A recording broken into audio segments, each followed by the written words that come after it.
Hey y'all, this is Dwight Johnson with Total Talk Podcast. Welcome to another episode.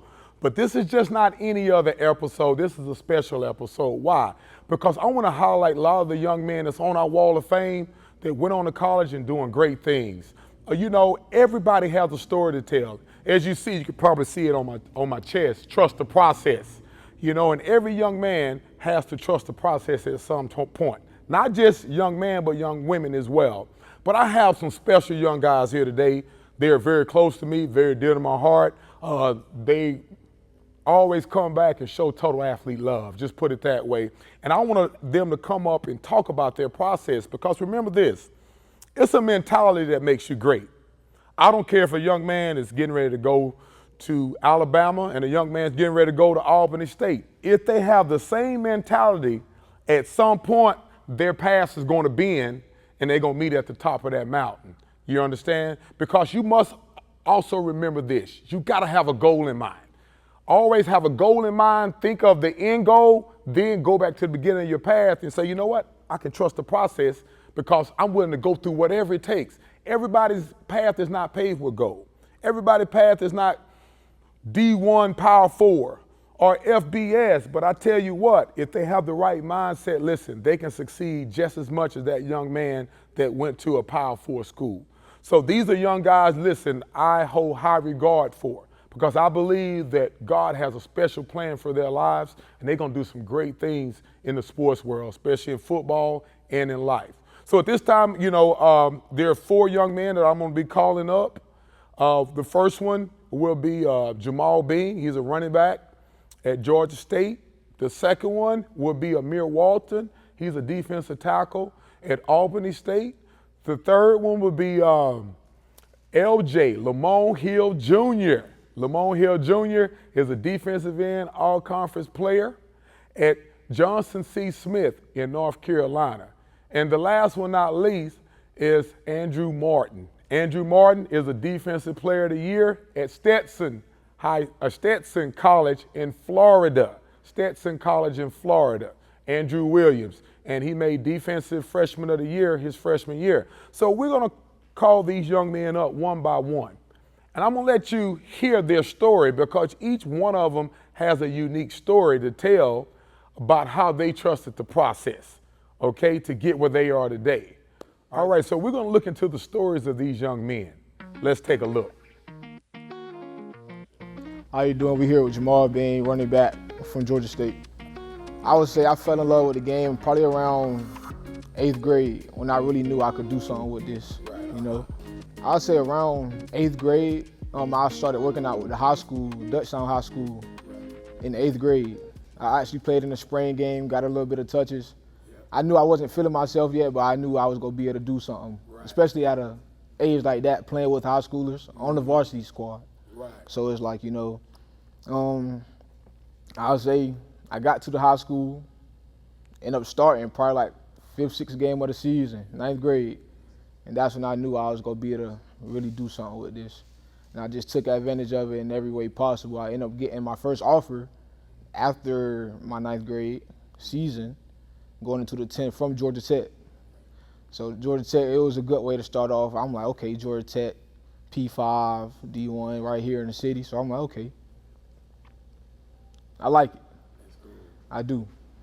But fast forward to my senior year, had a great season. I think I had like 10 touchdowns, 1,000-yard back-to-back rush out of Dutchtown High School. Nobody would ever do it. So, I got a little bit of stain, I would say. And I ended up committing to UPenn, Ivy League school. Try to look at it as a different route rather than football, life after football, you know what I mean? Right. So I was like, I'm going to go to the Ivy League, see what I can do here and do at least 2 years. Right. I say my first year there, it didn't work out the way that I wanted it to, but it was a learning experience, I would say, definitely, especially being in another part of the world. Like, I'm from the South. I went up to the north to Philly. Actually, you was in Philly. So I'm like, okay. I would say my sophomore year, we had got another coach. Well, the coach that recruited me to get to Penn, he left, he went to JMU. So I'm like, dang, first coach gone already. And I don't know nobody else on the staff. It's just me. I got to do what I got to do. Try to find my way out. Sophomore year, another coach came in from, where did he come from? He came from, I think it was another school in our league that we played. And I actually felt like I was being developed my sophomore year. Right. I would say I came from the last back on the roster to the second my sophomore year. So I feel like I did all right. I could have did better. Played 8 games, had 30 carries, 130 yards, average 4.6 yards a carry. That's good enough to do something. Right. So I'll say this past spring, I was just at Penn this past spring. I got an opportunity to develop as a player. And I hit the portal to put some film together, hit the portal, went to Georgia State. I would say the biggest adjustment from high school to college is getting to know yourself. Definitely, just getting to know yourself as an individual on and off the field, because the field is going to always be there, but you always got to know yourself as a person as well. You got to find yourself, definitely. There's a lot of things that came from a change from high school to college. I would say the pace of the game, to be honest, women. It's just a lot of ins and outs of it, definitely, from high school to college. Just getting to know yourself.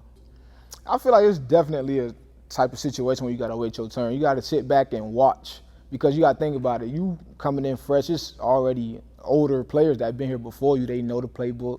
They know exactly what's going on. You got to sit back and take everything in and just watch how they move with everything, and just take every piece from every person around you and just put it into yourself.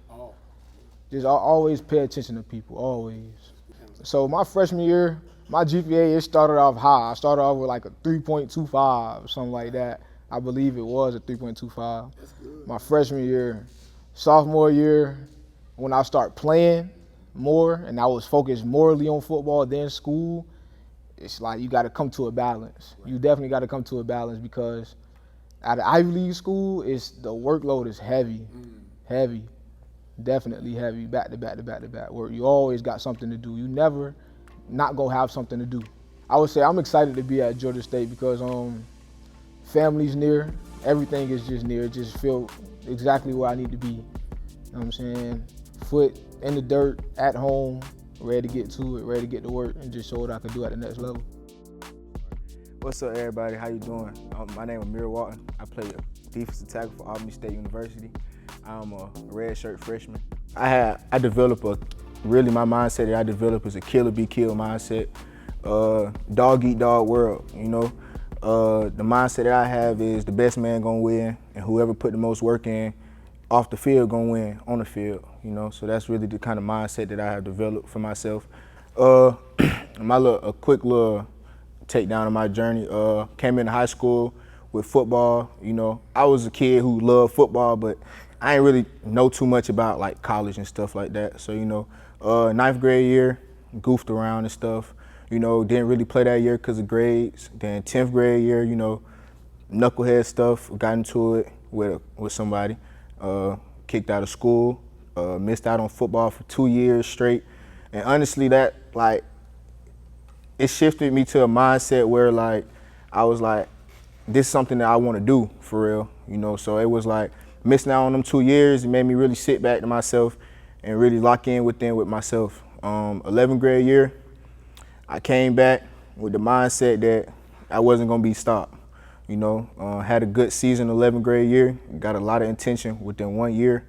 12th grade year, came back out, had a good season, but it was a little GPA problems and stuff leading up from the 9th grade year and stuff, going to the 12th grade year with recruiting and stuff like that. But 12th grade year, went out, had another great season, 14 sacks, a lot of TFLs, got an opportunity to go play football at Albany State University. Took that opportunity. A little 9th grade year came in, and 9th grade year honestly was, it was a year where I had to really become a man. I was used to battling everything with my anger or my, stuff. But, when you get into college, you can't handle stuff that way anymore, because you're on a scholarship. So I had to really tap in with myself, came back out spring ball, balled out spring ball, earned a starting spot, and now just ready for the fall to go out and showcase what I could really do. Some of the adversities that I did have to battle was emotional. That was a big adversity that I had to, coaches as well. Coaches, they see that I'm very emotional, so, they sometimes pick at me, say certain things to me to get me to give them a reaction and stuff. So it was a lot of adversity that I had to overcome, even within being a dominant player on the field. It was days where, I had to battle, like, I want to say something back, or like, I want to be the man, but I got to learn how to, just thug it out and be quiet and just let it be and just let my play on the field talk. So, yeah, that was really a big adversity that was for me. Honestly, my chip that I got with me is, always being overlooked. You know what I'm saying? That was a big chip that I got, on my shoulder, is always being overlooked, in the recruiting process. Granted, I didn't have the best GPA, but, a lot of coaches would tell me also, you're not the tallest, you're not the biggest, So when I'm on the field, I play like I'm the biggest. You know what I'm saying? That's just the chip that I got on my shoulder, to prove to everybody that no matter how small, how big you is, that on the field you can still be dominant and you could make plays on the field regardless of size. A couple of my goals, really, I honestly just want to get a name out there for myself. A couple of my goals that I want to complete this season, I want to go for all conference season for sure. Trying to hit double-digit sacks and TFLs, if I'm being honest. Just really trying to be a dominant player, put my name out there as a player who, no matter how big he is, he can make an impact on the field where he at. So that's really my goals for this season, is really just to make it where they can't say he's too small or he too short. Really to go out there and make it where they say, yeah, he's 5'11", 6 foot, but he dogging people who's 6'5" and they can't block him. So that's really like my goal this season. If we really, we're talking about me becoming a man, I do come from a single parent household where it's just, me, my mom, my brother, my sister. Growing up, honestly, like, you gotta be the man. You know what I'm saying? There's really no other man around besides my brother. You know what I'm saying? We had to be the ones that was being the mans around the house when stuff got broke, stuff needed to be lifted up or anything like that. Growing up, I felt like I was a man at a young age because of having to be the man from a young age. But as I got older, I started to understand that it's more than just being physically a man, that mentally you have to also learn to be a man. So that's why the more I got older, the more male figures I got around, like Coach Johnson, Coach Battle, people like that who showed me that emotional anger, like a man being emotional is his weakness. That really like changed my vision on being a man. So yeah, I had to like emotionally become a man instead of physically becoming a man. Some people think that just being strong and that make you a man, but sometimes emotionally you're not a man because you react off of your emotions. And as a man, you can't react off your emotions. So I had to really learn that, and I feel like I'm becoming a man now. You know what I'm saying? I'm learning how to not really react off my emotions, how to, move like a man moves. My name is Lamone Hill Jr. I play defensive end / outside linebacker at Johnson C. Smith University, and I am currently a sophomore. Gonna be a junior. First, I say it started off with my dad just throwing me in the rec league ball when I was little at 5 years old with Coach Spin at North Henry Park. All started there. And at first, in the beginning, honestly, like it wasn't a sport that I enjoyed, but it was something for me to do. It keep me active at a younger age. And as I began to grow and got older, then I started to understand the sport and started to actually like love it and fall in love with the sport. So I would say high school is when I really started like actually paying attention to football for real and like putting in the work for real. Well, I was putting the work in middle school and rec league, but it was like I was just having fun for real. So when I got to high school, I started seeing like older people in front of me. For example, like Will Anderson. I just saw like how hard he worked, and the dedication he put in, like it gave me somebody to look up to. So it gave me goals to want to do bigger things when I saw him putting in work and just going hard every day. And it just gave me motivation as the years when he graduated, as the years continued, then I began to wanted to like look at the higher schools and things that like where he at. So when I ended up getting to Johnson C. Smith University, I came in as like one of the shortest defensive ends there. So I had to like put in a lot of work because I was one of the youngest and like the undersized there for real. So just me putting in the work there and not wanting to sit on the sideline and wanting to actually play and make an impact on the team and just have connections with the coach and things like in that nature is just what pushed me to be better. And then as I'm working and putting in work days at my school, I see my homeboys and things like that doing good. It just pushed me to want to do even better. My first year, I was playing pretty good, and I ended up hurting my knee like in practice, trying to do too much. But when I came back, I understand it. I would say the time I took off when I was injured and just watching from the sideline a little bit, I started to see the game a little bit slower. So since I took advantage of me not being on the field and just taking the time off the field just to watch other players and see like how are they getting situated to the game, what are they doing to do better. So I say I took that in and imported it into my next season and ended up just doing it. It kind of went the way I wanted to. I would say, yes, sir. Coming into high school, I just thought about football. Honestly, it was just football. I wasn't really paying that much attention in the classroom. I was just doing enough to get by. And as the years went by in high school, it started to catch up with me, and I didn't notice it. So I would say definitely start early, because if you're on top of it, if you're on top of your grades and doing all your schoolwork early in the school year, then when like you get to your senior year, junior year, it's definitely gonna be way easier for you.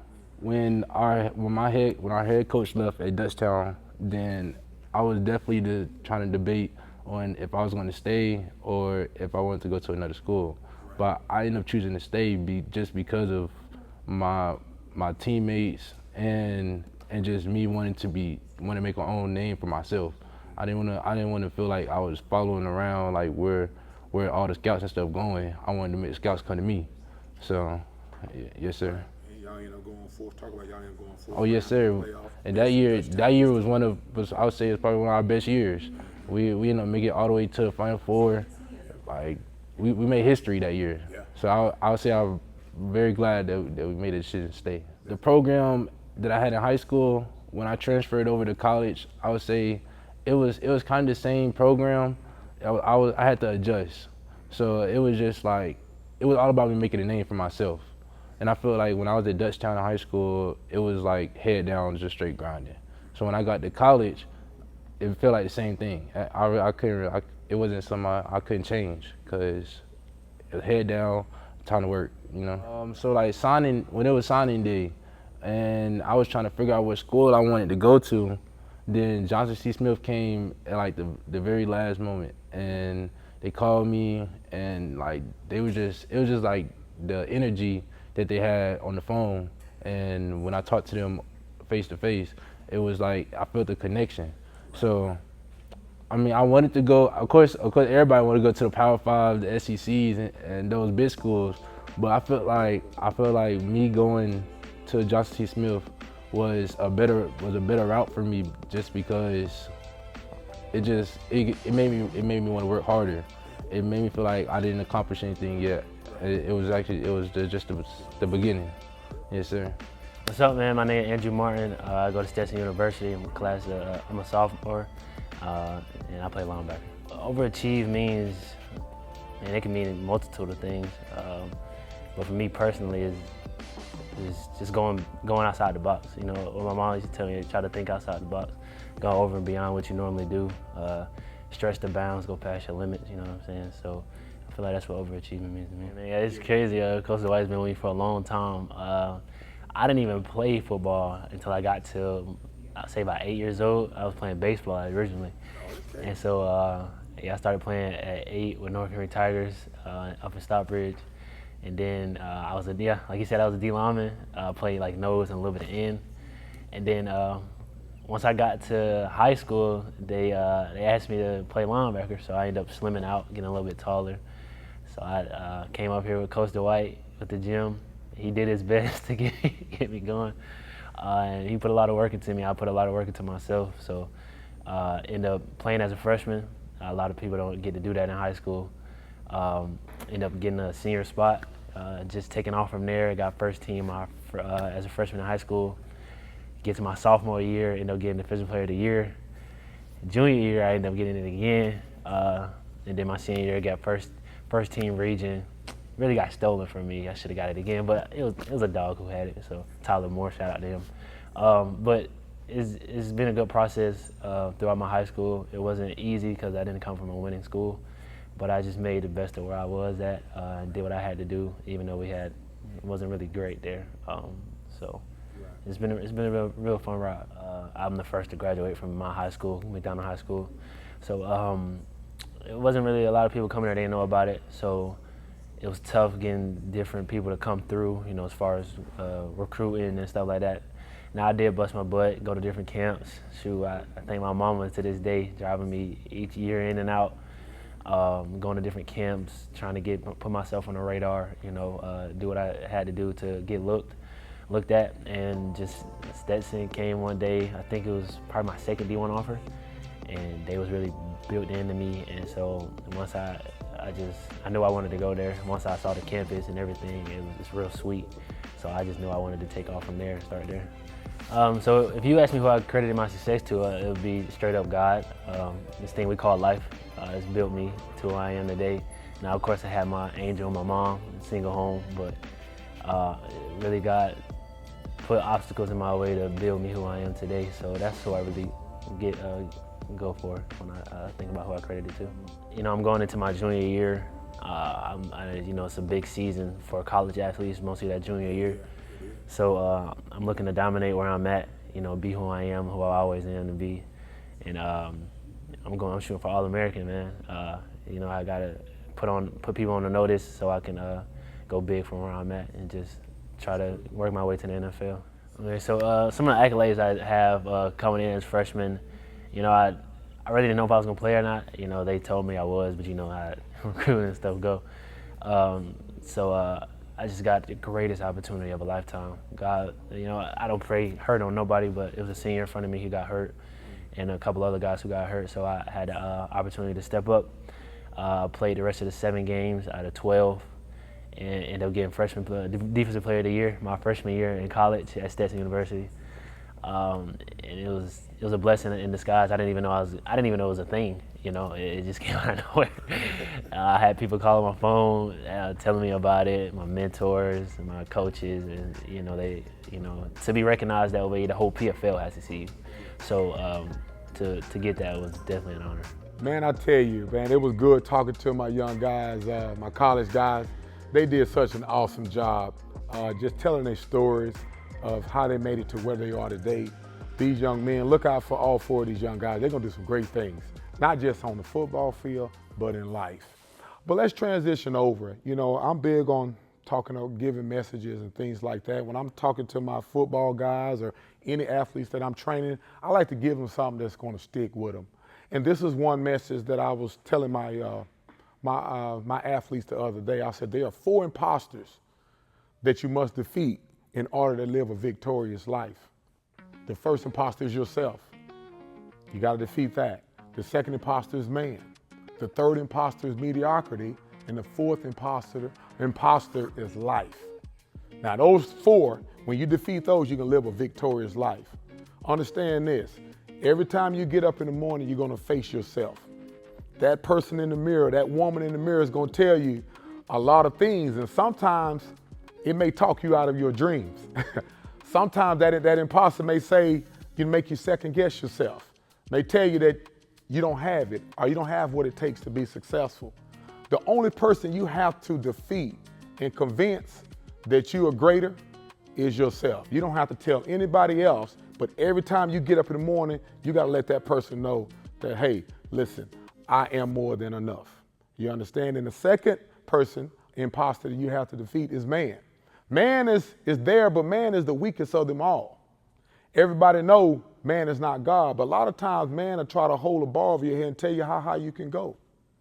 Man, will tell you, hey, you're not this, you're not that, you're not talented enough, you're not pretty enough, or whatever. You don't fit our measurables of what we're looking like. Sometimes man can be the doctor that's telling you you only have a certain amount of time to live.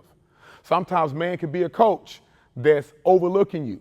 Sometimes man can be that boss that really doesn't see your potential or really value you as a person, or appreciate you. You got to understand, we cannot always listen to man because majority of the people in the world, I want to say majority, but a good amount, are walking around defeated and living a defeated life based off of what man said about them. Based off of what man said about them, they believe it. Don't believe what man says about you, guys. Believe what God says about you. That's what it's all about. And the third imposter, which I think is the strongest of them all, is mediocrity. When you have achieved a certain level of success, sometimes mediocrity is going to pull at you and tell you to stay where you're at. Oh, don't do that extra rep on the bench press. Don't run that extra sprint. Don't just be satisfied with just getting by. Just coast. You're doing good. Mediocrity is always present around us. It will follow us the rest of our lives. And we got to always remember, we got to be able to beat mediocrity. Okay? Because mediocrity is that thing that's keeping you from being your very best. Okay? And a lot of times, I see a lot of people that go in life and just say, hey, I'm good where I'm at. I'm just going to play this game not to lose. Defeat mediocrity. And the fourth one is life. Life is the toughest of them all. Life, I'm telling you, life can hit you so hard, it can put you on your butt many times. But you got to understand, life is 10% of what happens to you and 90% of how you respond. Life is going to be there, but we got to understand that when life come at us, we got to fire back. We got to have a mindset that we got to be tougher than our problems. We got to have a mindset that we're going to be the last man standing, and life is not going to defeat us. Because when you press against that resistance, because there will be resistance, there will be adversity, but when you press back and you fight into it and you don't back down, life eventually lets you have it. You understand? Listen, there's no victory without a battle. And just understand, you got to be ready no matter what, because life is going to always be there for us. And we got to constantly be that undefeated champion every time, okay? But those are the four imposters I want you to really focus on. You got to be hungry. You got to be hungry to want more. You understand? Some of these athletes come in my gym, I can tell they're hungry. But when you're hungry, then God can fulfill a need. See, if you ain't hungry, then God can't give you anything, or you can't really receive more. You got to have a mentality of, man, I want it. I'm not satisfied with just being okay. I want more. I want more. Coach, train me to be more than what I am. I'm trying to do the extra stuff outside of playing sports, outside of, being a businessman, to sharpen your sword, to make you better. Understand this. If you want to receive more, you got to be hungry. Because if you're not hungry, you're not going to get much. In this season, play big. Don't play small. Stop shrinking yourself down to fit in, to make other people feel comfortable. Stop playing small. Because if you play small, that's what you're going to get. All right? Understand this season, you're going to play big. You're going to take the risk, take the calculated risk. You're going to get more out of it. So remember, play big and don't play small, because you're going to get what you play for. The past can hold you back. The present can sometimes distract you, and the future can sometimes scare you. You must understand that the past, the present, and the future is very important. A lot of times we look back, focus on our mistakes and what we did wrong, and we beat ourselves up over the past. And the past have you not focusing on the future, because it has you focusing on just everything, you did wrong.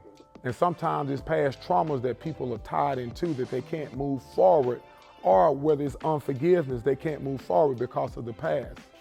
In order to move forward, you got to not let the past hold you back, because the past can really hold you back.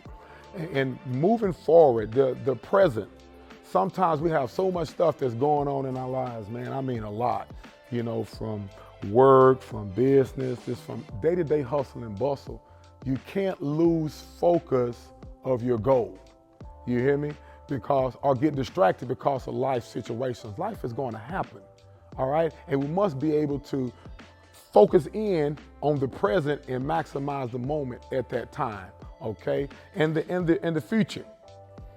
A lot of people are scared of the unfamiliar. Everybody would rather take something safe. You understand me? But if you ever gonna do something that you ain't never done before, be great or be greater than what you are, you're gonna have to be able to step into the unfamiliar. Be willing to take that calculated risk. But a lot of times it's the unfamiliar that scares a lot of people. That make them just say, nah, I just want to because I just want to do what I do and just play it safe my whole life. But you're gonna miss out on a whole lot. I always say this, when we get to the pearly gates and God looks at our scroll and he says, you was a good person. You did a lot of things right, but you could have did so much more. Why did you take this business and do this? Why did you stretch yourself? Why did you take that risk? Because I was gonna bless you. But instead you played it safe, And I never want God to tell me that, you played it safe and you could have did so much more, that you didn't fulfill your full potential. And I think that's what a lot of us go to the grave with, because there are a lot of dreams that go to the grave because people just don't take the chance. The richest field is what? The graveyard. So don't let that be when you got life in your health and strength in your hands right now to do something with it. Maximize your life. Maximize your gifts. Maximize your purpose. You hear me? To where you fulfill your full potential. Well, I tell y'all what, guys, that was a great episode we had in bringing out my four guys, my four football guys up. Those guys right here have some powerful things to say, and I hope you learn something from their story. Everybody's story is different, but I hope you learn something from their struggles and their triumphs, and that you can take with you. If parents you're watching, you see it, and as well as athletes too. Total Talk, that's what we're all about. We want to give the real life experience of what these athletes are going through on a daily basis, because that's what you need to know, especially if you play sports. I thank y'all for tuning in to Total Talk Podcast and our episode on Player Spotlight. Thank y'all, and we'll see y'all next time. Appreciate it.